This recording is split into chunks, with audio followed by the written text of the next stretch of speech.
Hello, everyone. Welcome back to the Mike and Kate's English channel. I am Mike, and I am joined by the person who keeps my English from falling apart, the amazing Kate. Thanks, Mike. I am so happy to be here today. You sound very energetic. Did you have a productive morning or did you just drink 3 cups of coffee? Well, it was a little bit of both. But, Kate, I have to be honest with you and our listeners. I had a total mini disaster this weekend. Oh no, what happened? Did you try to cook something complicated again? No, nothing caught on fire this time. It was my English study session. I sat down on Sunday afternoon and I told myself, Mike, today is the day. You are going to study for 4 hours. I had my books, my pens, and my laptop. I was ready. 4 hours is a long time, Mike. That is very ambitious. Exactly. But then I opened my laptop to look for a vocabulary list. I saw a notification for a video about the world's most dangerous water slides. I thought, well, I will just watch 1 minute of this. I think I know where this story is going. Kate, it was a disaster. 1 minute became 10 minutes. 10 minutes became 1 hour. Then I saw a video about how to grow a tiny bonsai tree. By the time I looked at the clock, it was 7 o'clock in the evening. I did not study a single word. I felt so guilty. I wasted my whole afternoon. Mike, do not be so hard on yourself. That is actually the perfect topic for today's episode. We are talking about how to stop wasting your time and how to use it better for English. And honestly, that feeling of guilt you had, everyone feels that. It is a total motivation killer. It really is. I felt like I failed. But today, we are going to make sure that does not happen to our listeners. We are going to learn how to be smart with our time. Exactly. Today is all about efficiency and flow. We are going to move from feeling guilty to feeling like an English pro. This is going to be a total game changer for your study routine. I love that. A game changer. Okay, let's get into it. Kate, what is the first thing we need to know? Before we even look at phrases, we have to talk about the pothole. This is the common mistake that almost every intermediate learner makes. Is it related to my 4-hour study plan? Yes, the pothole is the more is better trap. Many learners think that if they do not study for 2 or 3 hours, it does not count. They think they need to climb a whole mountain every day. But what happens? They get tired, they get distracted by water slide videos, and then they quit. That is exactly what I did.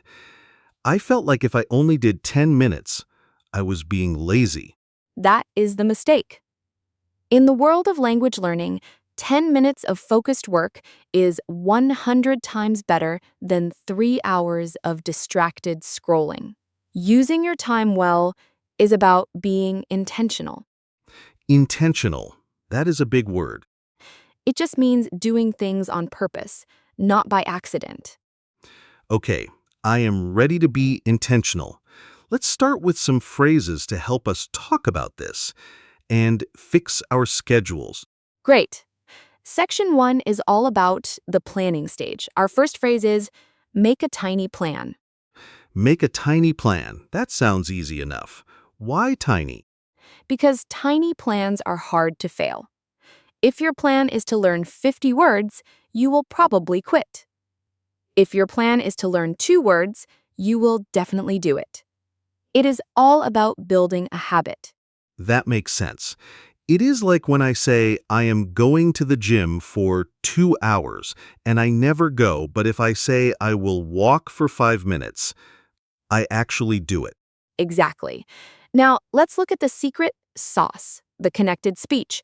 When we say make a tiny plan, we do not separate every word. We link them.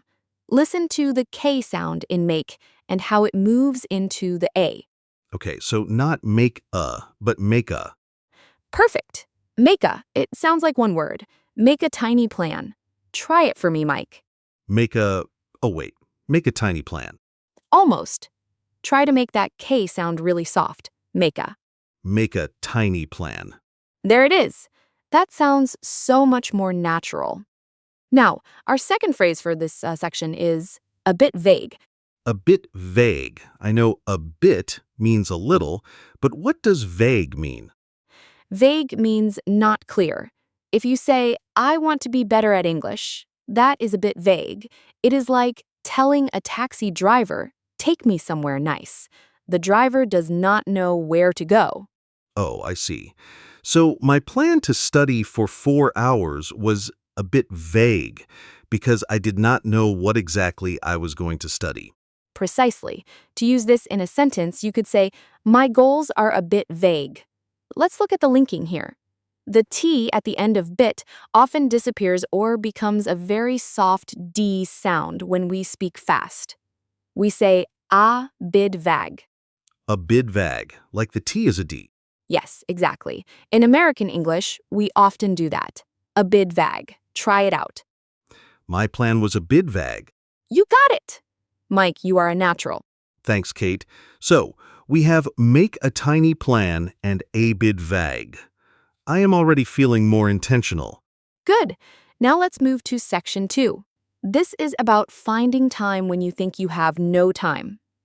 The first phrase here is pocket time. Pocket time? Like the time I spend looking for my keys in my pockets? Not quite, but close. Pocket time speaker refers to the small pockets or gaps of time in your day, like waiting for the bus, standing in line for coffee, or waiting for the microwave to finish. Oh, I usually just check my phone and look at memes during that time. Most people do, and that is why they feel they have no time to study. If you use your pocket time for English, you do not need to sit down for 4 hours on a Sunday. That is a game changer. I have so many little pockets of time.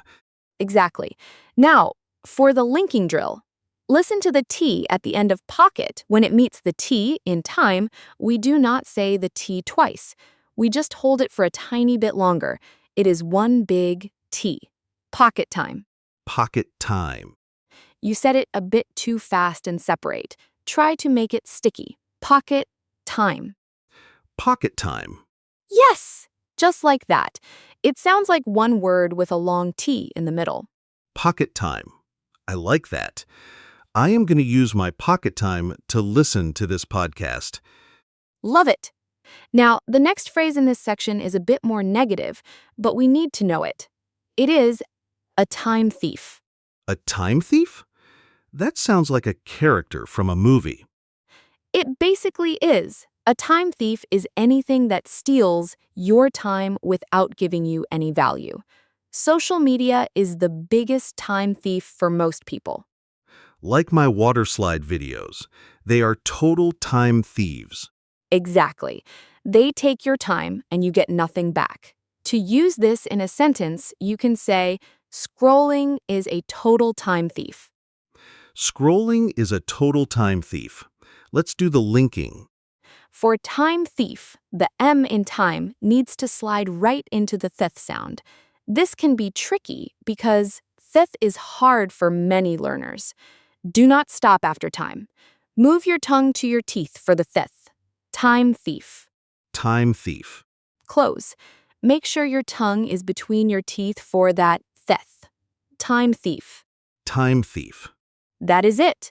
Now, Mike, notice I said a total time thief. In natural speech, total often sounds like total with a D sound in the middle. A total time thief. Perfect. You sound very frustrated with those time thieves now, which is good. I am. They stole my Sunday.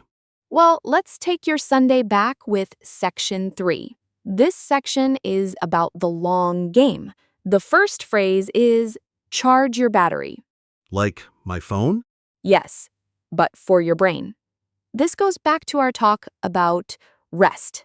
If you try to study when you are exhausted, You are wasting time because nothing will stay in your head. You need to charge your battery first. So taking a nap is actually part of my English study? Kate, you are the best teacher ever. Haha. Well, yes, but do not nap for 6 hours. A 20-minute nap is charging your battery. 6 hours is just sleeping. Noted. Let's look at the linking for charge your. This is a classic secret sauce moment. In natural speech, charge your often sounds like charger. The deej sound and the y sound blend together. Charger, like the thing I use for my phone. Exactly. It sounds almost the same. I need to charger my battery. I need to charger my battery. Wow, that is so much easier to say. Isn't it? It is all about the flow. Charger? Try the whole sentence. I am going to charger my battery. I am going to, oh, wait. I am going to charger my battery. Yes! You even used gonna instead of going to. That was very natural, Mike. Thanks. I am learning. Okay, last phrase for today. This one is very important for motivation. The phrase is in the long run. In the long run. Does that mean I have to go for a run? Because I am not very good at that. No running required. In the long run means looking at the future. It means that even if you only do 10 minutes today, it will be very helpful after 1 year. Small steps lead to big results in the long run. Oh, I like that. It makes me feel less stressed about missing one big session. Exactly. Consistency is key. Now for the linking, in the long run, listen to how in and the connect. In the, and then long and run. The eng sound in long should slide into the r, long run. In the long run. Good. Try to make the ing in long a bit more continuous. Long run. Long run. Perfect. Now, Mike, let's try a cultural context check here. If I say, I want to speak English perfectly tomorrow, what would you say? I would say that is impossible. Right. But if I say, I am working on my English every day because I know it will pay off in the long run, that sounds very professional and determined. Using in the long run shows that you are a serious learner who understands that language learning takes time. It sounds very mature, like I have a real strategy. You do. And speaking of strategies, are you ready to see all these phrases in action? I am. Let's do the role play. Okay, in this scene, Mike and I are coworkers at a busy office. We are having a quick chat during our break. I am the one who is always organized, and Mike is, well, Mike. Hey, I can be organized. In the role play, Mike. In the role play. Okay, fine. Let's do it. Ready? Go. Hey, Kate, do you have a second? I am feeling so overwhelmed with my English lessons. I feel like I am just spinning my wheels. I am sorry to hear that, Mike. What does your current plan look like? Honestly, it is a bit vague. I usually just tell myself I will study when I get home, but then I end up watching TV for 3 hours. It is a total time thief. I get it. The TV is the ultimate time thief. Maybe you should try to make a tiny plan instead. Like what? Just tell yourself you will do 5 minutes of vocab while you are on the train. Use that pocket time. Pocket time? That is actually a great idea. I have about 20 minutes on the train every morning. See? That is over 100 minutes a week. It really adds up in the long run. You are right. But what about the evenings? I am always so tired when I get home. If you are exhausted, do not force it.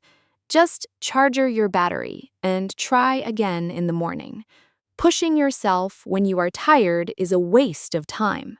Thanks, Kate. That makes me feel much better. I am going to make a tiny plan right now for my commute tomorrow. That is the spirit. You got this. And seen. Wow, Kate, using those phrases felt really natural. especially charger your battery. It really changes the vibe of the conversation, doesn't it? It moves from textbook English to real life English. It really does. I felt like a real coworker, not just a student repeating sentences. That is the goal. Now, before we finish, I have one more pro tip for our listeners. This is a bit of a secret. Oh, I love secrets. Tell us. The pro tip is about the word busy. In English culture, everyone says they are busy. It is like a default setting. But if you want to be successful with English, you have to stop saying, I am too busy to study. But Kate, what if I actually am busy? I have a job, a dog, and water slide videos to watch. Haha. Well, the secret is to change your language. Instead of saying, I do not have time, try saying, it is not a priority, Whoa, that feels different. right? If you say English is not a priority, it feels a bit uncomfortable, doesn't it?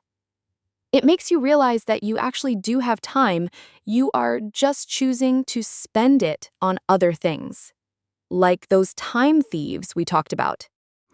That is a deep insight, Kate. It really makes me look at my schedule differently. It is a mental shift. Once you make English a priority, you start seeing pocket time everywhere. I am definitely going to think about that today. So, what was my aha moment? I think it was the pocket time combined with the charger your battery idea. I always thought that if I was tired, I was failing.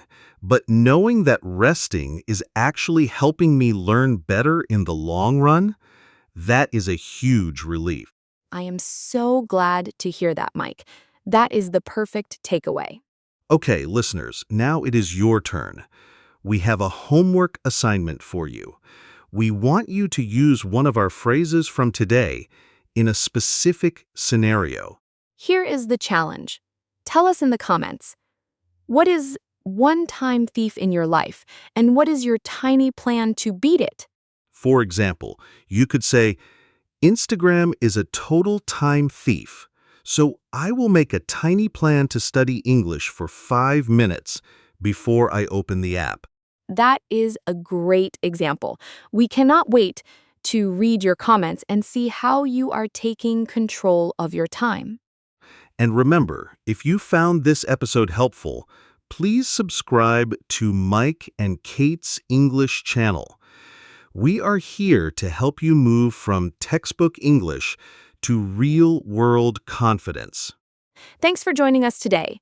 You did not waste this time. You invested it in yourself, and that is the best use of time there is. Well said, Kate. Until next time, use your pocket time well.